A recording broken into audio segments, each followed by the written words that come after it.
Hey guys, welcome back to Live, Love, Life, and Travel. This is your girl Shamika, and if you're new here, welcome. Just to let you know, I do usually upload on the daily and upload my travel videos every Monday through Thursday and my free talk videos on the weekend. So if you're interested, please hit that subscribe button.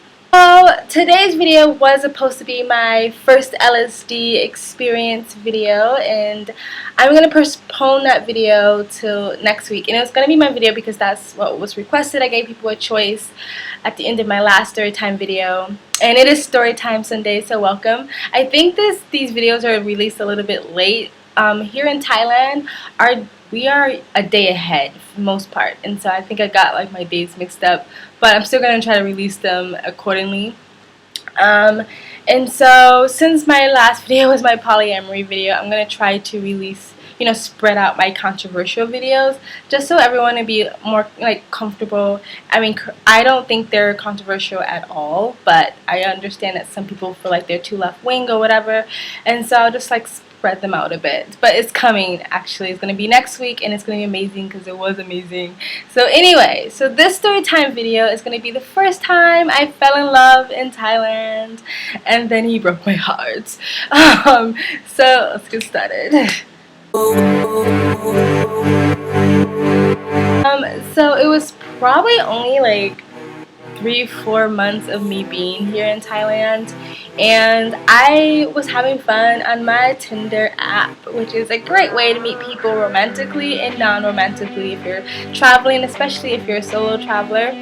Still have friends that I met on Tinder that nothing romantic ever happened. We are just good friends. And so I met this guy, let's just call him Mike. And so Mike showed up, and Mike is Italian, but he's like a brown skin Italian, which I had never met, like a brown skin Italian. I've dated a few Italians, northern and southern Italian, Sicilian, anyway. So he showed up, and he has a really raspy voice, like really raspy, and for our first date I was just kind of like, whatever, it's fun, it's nice, but we had a nice conversation, it's okay. And so it took me home, and it was nice. It was nice enough. He was a gentleman, he was nice, we had a nice conversation, but it was just nice. And like, I talked to my sister about it, and like she always encouraged me, like, go on a second date because you never know. Like sometimes the first impression isn't the best impression, so you should always go on a second date, like just in case. I mean, unless it's just really horrible and he was like an asshole, she was an asshole, then no, you probably shouldn't go on a second date. But sometimes like you just need to go again, because sometimes the person's nervous, they can't really be themselves, or you're nervous, or your walls are up.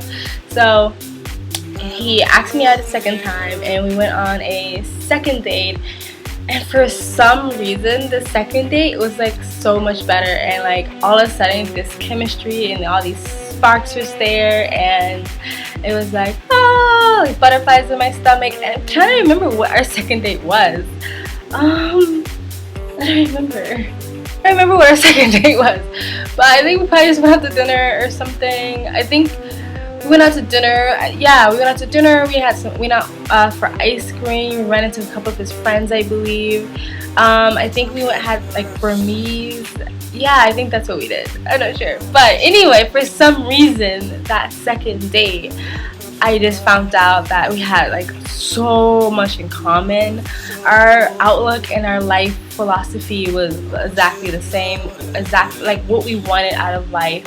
The detachment from the material world and society, and just sort of living this alternative, authentic like lifestyle we both really wanted. And so just learning more and more about him and how caring and kind he was, and he had the characteristics of what I want out of a man anyway, like very alternative, but still like I want a guy to like be a guy in the relationship, you know what I mean? Like some of the sort of traditional things that men do, like open the doors and make sure I'm okay and stuff like that, that's what he did. And sometimes like in this day and age, like you know, a lot of guys don't do that anymore. And I understand, like, some guys are like, well, you know, feminism and it's 2016 and we should all be equal, so you should pay for your own dinner and I should pay for my own dinner and you should look out for yourself and I should look out for myself. And to a certain extent, I do agree with that. Like, you know, especially if you start to live together or you're married or you're spending your life together, then yeah, you should start to split things up. But at the same time, like, if I'm scared, I want you to protect me because I'm the girl and you're the guy. So anyway, so in some ways I'm very, very alternative. In other ways I am traditional. I still want to feel like the guy is a guy. I don't want to feel like I'm wearing the pants. I want you to wear the pants. Sorry to all my feminists out there. So anyway, he like embodied that, but it wasn't just that. Like we just I don't know, like our whole life outlook was like the same. And so the more we talked, the more I saw who he was, the more I started to like fall in love with him. And like it was like the second date, literally. I was just like, I really like this guy. So the second date ended really well. He took me home. He went in for the kiss. And I think the other thing that I really liked about him was that he was super affectionate. He was more affectionate than I've ever seen from a guy. Like, he was way more affectionate than I am. I actually have an intimacy problem. I really do. I have a problem with being affectionate with people because to me, sex can be amazing and loving and kind and beautiful, but sex can also just be sex, and so I don't necessarily equate sex with love. But if being affectionate to someone, to me, that is love. So if I'm affectionate towards you, or caressing you, or hugging you, or you know, like playing with your hair or something like that, like to me, that's showing you I love you or have deeper feelings for you, and it's like very scary for me to do that. And so like if I'm affectionate towards you, then I really am into you. But he was super affectionate towards me and like caressing my face and you know, stuff like that. Even though he had like these big mitten hands and like he would like try to be really gentle with them, but it still felt like it's like big bare claw hand like just on my face. But it was the thought behind it, so I let him do it, even though the whole time I was like, oh my gosh, you're touching my face and people's hands are dirty. But it was sweet at the same time. I saw that he was putting effort and that he was the guy that I liked, but he was still able to be soft and affectionate towards me. And so yeah, second date ended great. Went in for the kiss and it was nice, and yeah, and I went home and it was like the movies where you like close the door and you're like, like, oh my god, he's so nice and I really like him. And I called my sister and I called everybody. I called my BFF, my best friend, and like, oh my gosh, I think I'm in love, da da da. Yeah. And then we had a third date like shortly after, and in between we're like texting each other, and we started doing like the good morning and good night and stuff like that. And so the second date, it was like the nail that like the third date was like what made me really want to like run away to the moon with him. So we went out to eat and we spent the whole day together eating and just walking around and talking about our lives and what we want. Again, like we talked a lot about life in general and what we think about life. I mean anything you could think of, from politics to children to spirituality to health, like we just talked about it. We were kind of in the same place in our lives. And then so if you want to know who I'm talking about, I did a video about $100 house in Thailand. The guy that's in that video, that's the guy I'm talking about. So he invited me to his house because he was telling me about he had this really cool Thai house and I should see it. And I was like, cool, yeah, let's go. And so we drove like 20 minutes and we got there, and that's why my ass hurt. And I said like my ass hurts in the beginning because it was like a long bike ride. Anyway, so we got there and then he was showing me the house, and the whole time, like even when I watched that video back, like I cringed because the whole time I'm giggling and laughing and like a dumb freaking high school girl, because the whole time I'm like, oh my gosh, I really like this guy.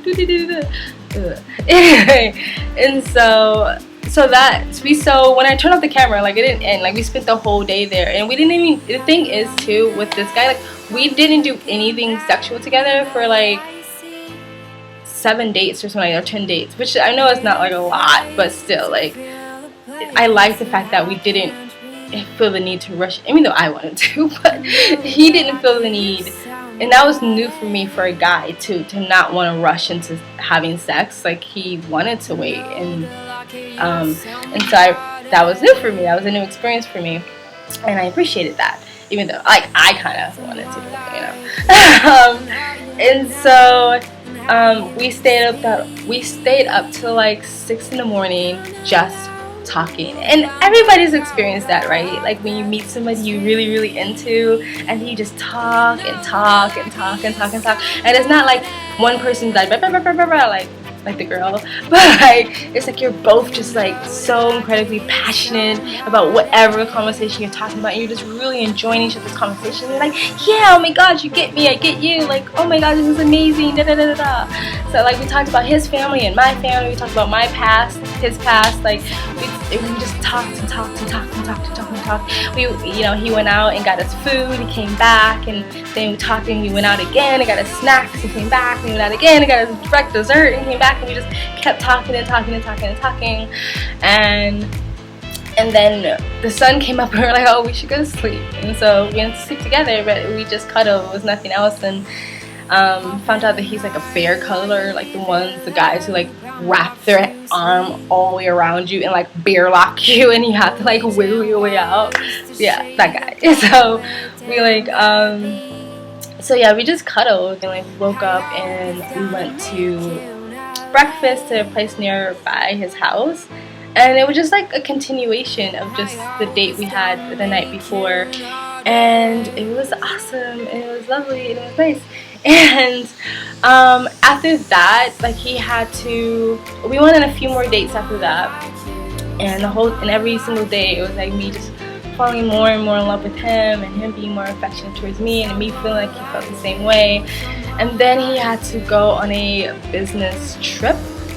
He worked in film at the time, like he did cinematography and film editing, and he worked on like films shot here in Thailand or in other neighboring Southeast Asian countries. And so he had to go away to shoot a film, and he had to go away for a week or something. And so the whole time we were just texting and texting and texting and texting and texting, and then we started texting like how we felt about one another, and he was just like, this is really crazy because it's only been like so long, but I feel so strongly towards you, and I really want to make this work, and I really want to dedicate myself to this relationship. And he did say that he's not very good at serious relationships, that he usually gets very panicky and scared, but he was like, but I feel so strongly for you that I really am I'm gonna put everything into this, and I want to make this work, and I'm gonna focus on this, and da da da da. And we both were like acknowledging how crazy it was, because it was such a short period of time, but we were both feeling really strongly for one another. Nobody said I love you, but we were like, I really care about you, and I really like you. And it was a good feeling. It was a good feeling to really like a guy and then have them, reciprocate that. Not that it was the first time I ever felt that, but like still, it's a good feeling nevertheless. And then we were like, we're gonna talk about it more when I get back, and really discuss like what our relationship is and stuff like that. And so in the process of us texting, he also was talking about like how stressful he was at his job, and that he was kind of sick of his job, that he wasn't making him happy, that he wants to leave his job. And I was just like encouraging him, like, yeah, like if you're not happy, leave, dude. Like it's not worth it, like I'm so about people living their life the way they want to live it and creating the life they want. So I'm all about that. So I was like, I remember that night he was coming back, I was like, I'm gonna be super lovey-dovey on him, and I'm gonna be super affectionate because I want him to see that I care about him the same way he cares about me. I put on something kind of cute and cleaned my room and just like made sure it was all nice for him. And he came back, and we both were like cheesing from ear to ear, like so happy to see each other, like rushed to each other and gave each other hugs, and brought him back. And he like sat down on a bed, and I immediately got like behind him, and I started like massaging his shoulders and like moving my fingers through his hair. Like I was like on a mission, like I'm gonna be super lovey-dovey on this guy. And then he started sort of talking about his job, and I was like, oh, it's okay, babe. Yeah, I understand. But then he started saying stuff like, so this is where the heartbreak starts. He started saying stuff like, well, I really hate my job. I can't do it anymore. I'm too stressful. It's making me really unhappy. I'm leaving Thailand. I'm going to go to South America. I'm like, oh, okay. Taking me with you? Like, and he just sort of continued like, yeah, I don't know when, but maybe in a month or so I'm leaving. I'm gonna leave. And that was sort of the end of his rant. And then he was like, but enough of that, let's make out. But as he was like kind of kiss me, I was just kind of like, oh wait, what's going on? Like, and I wasn't reciprocating his affection back, and he can tell that something was wrong. And mind you, the whole time we were dating, he kept encouraging me to be really honest with him and always communicate how I felt with him, and which I totally support. I think communication and being honest with one another is the best way, the best policy. But again, like, the reason why I have a problem with intimacy and affection, being affectionate, because I have walls up, and so I would be really honest with him about that. Like, look, I have a problem with this, that it takes a while for me to bring my walls down. Anyway, and so like the whole time we were dating, he would just like, trust me, like, just be yourself, like, I really like you, and whatever, like, the thing about you that's gonna irritate me the most is probably the thing that I'm gonna love the most, and like, just be honest and always have your walls down with me. Like, I'm not going anywhere. He was like, I would never use anything you said against you. I would never, you know, if you speak your truth, I'm not gonna run away. Like, just be honest, blah blah blah blah blah blah. And then so so he can see that night, he can see that something was up, and so he was like, what's wrong? And I was like, nothing, like, I'm fine. And because I know myself, like, when I feel emotional, I try not to speak or react right away, because I don't want to react out of my emotions. I want to react and speak, and I want to be able to articulate how I actually feel. So I usually speak once I'm calmed down, so I can feel myself getting emotional. And so it's like, I don't want to talk about it right now, like, it's fine, let's just have tonight, we can talk about it tomorrow. And he was like, no, come on, be honest with me, open up, like, it's fine, like, just be honest with me, you know, communicate. And so I was like, and I was still resistant, like, no, like, it's not that big of a deal, we can talk about it tomorrow. And he was like, come on, and so I was like, okay, fine.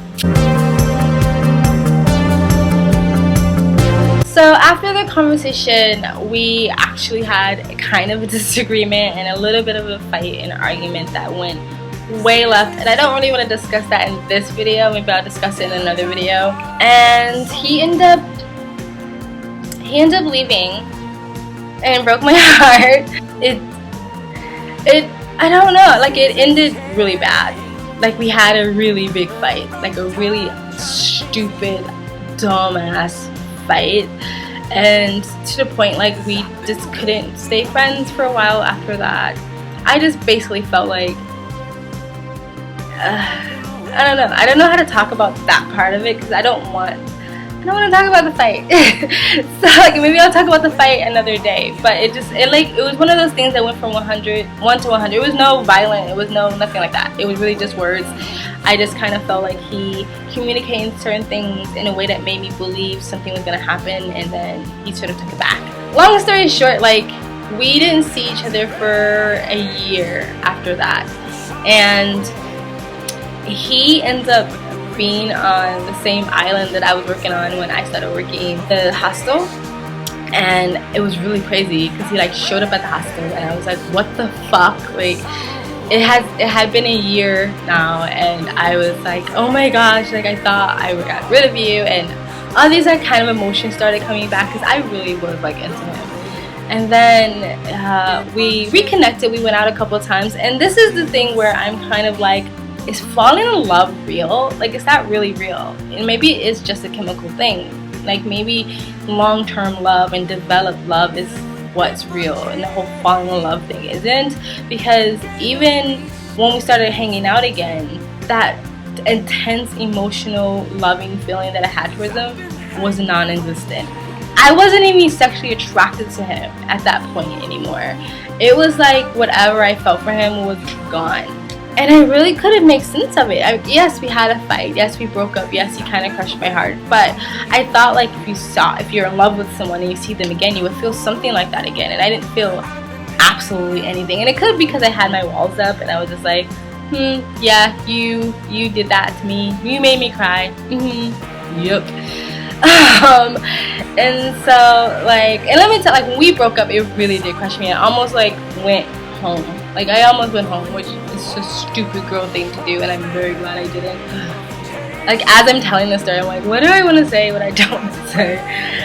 Because, okay, so after when my employer kicked me out on the street, and if you haven't seen that story, you can click on it.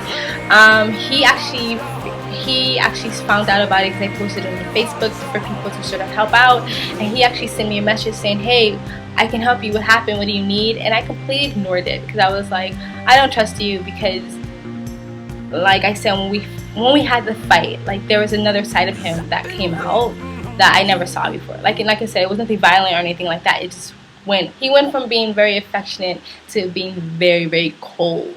Like I was like, he never even knew me. So I didn't like that. So I was like, okay, like I don't really trust you, so I'm not going to ask you for any help. But then he texted me again like a week later, and I was still on the island. He was like, hey, if you need a place to stay, like, you can stay here. And so I was like, okay. I took him up on his offer this time, and it was nice. I stayed at his place for like a week, but it was still like, it was weird. There was no sex going on. It was like, it was nice. We didn't talk about what happened. I tried to talk about it, and he didn't want to talk about it. So I was like, okay, let's just let it go. I stayed there. It was nice, but it was just okay. And then we parted our ways, and I didn't really think I would ever really see him again. But then we got kind of chatted back and forth. We texted here and there, like once in a blue moon, we would text each other. And then I was gonna take a trip to Malaysia, and instead of going from Malaysia straight back to Chiang Mai, I was like, you know what, it'd be nice to visit Koh Phangan because I still have friends there, I still have people I know there. And so I texted them and said, hey, I'm gonna be coming through Koh Phangan, like, do you mind if I stay at your place? And he was like, yeah, sure. He sounded kind of excited about it, and I was like, very cool, like he sounds happy that I'm coming around. And so this time around, and I'm not going to go through all the details, but this time around it was a lot nicer, and even the feelings that I had for him before started coming back, and I found him attractive again, and that was okay, that was nice. And we actually did talk about what happened.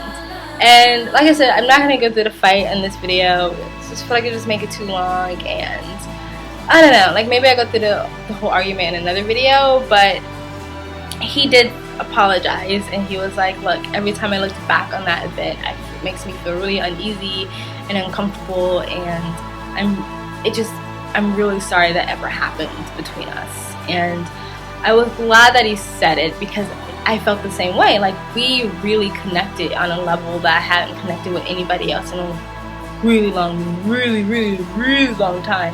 So I thought like the way it ended was so unnecessary. Feelings didn't have to get hurt in that situation, and it did, and it was stupid. He was like, I'm really happy that I did meet you again, and that we had this chance to start something else, whether it's just friendship. I'm really happy that we had this, because if I would have never like got a chance to sort of, I don't know, rekindle a type of friendship with you, or even just talk about this or apologize, then I would always feel really awful or awkward or odd about it. And so I'm glad he said that. That was nice. And so yeah, so where do we stand now? We're not together, we're not boyfriend and girlfriend, we're not even dating. He's just sort of like my guy friend that's here in Southeast Asia, or he's here in Thailand with me, that, you know, when we see each other we can have fun, and we can, you know, do romantic things and have fun. But like I still, like, even though like I did feel like I fell in love with him once, I don't know if I would ever fall in love with him again, because of what happened during the fight. Like it literally was like he had a different personality or something. Like he went from being, communicate with me, it's okay, and rubbing my face and being nice, to like being really cold and just being a complete dick and asshole. So I mean, he hasn't shown any of that to me lately. He's been really nice. He's been very nice. He's helped me out in some sticky situations since then. When we hang out, it's just really nice and really fun, and we still have a lot of things in common. Like, when we talk, our view on life and our philosophy on life is still very the same. And so on paper, I feel like, yeah, but I really don't think that would ever happen. I feel like I can never live with someone that I felt unsafe to show disagree with and show my emotional side to him. Like, he did say before that he doesn't work well with emotions, that he kind of freaks out. And if you're gonna be with me like for a long term, you have to be with me on the good days and you have to be with me on the bad days. So if you can't be with me on both days, if you can't stay with me through the good, the bad, the ugly, then I don't want to pursue a long-term relationship with you. And so I don't really believe that's ever gonna happen, but you know, never say never. Keep you updated. But yeah, that was the first time I fell in love in Thailand. I guess I was falling in love, like, you know, after this, like, I don't even know what fucking falling in love is, really. Maybe it was just a bunch of chemicals. Maybe it was just the fact that he was so kind to me at first, or he is kind to me now. It was just that one hiccup, and maybe it was the way he treated me. I don't know, but yeah, that was it. That was me falling in love in Thailand. I'm gonna try to edit this video to make it shorter. Yeah, and my LSD story will be next week, and again, I can give you guys some more choices. So I can talk about my funny Tinder story. I can talk about the time that I almost thought I was gonna die in Thailand, or I can talk about my first kiss with a girl. Yeah, there you go. So those are 3 stories: my funny Tinder date, my time I thought I was gonna die in Thailand, or my first kiss with a girl. Which story do you want to hear? Put it in the comment section below. And thank you guys. Like this video if you want to like it. Share this video if you want to share it. If you like my story time videos, just let me know. If you like, just let me know. And if you want to continue to follow me on this beautiful game called life, please subscribe. And thank you guys. And live, love, life, and travel. Since I'm being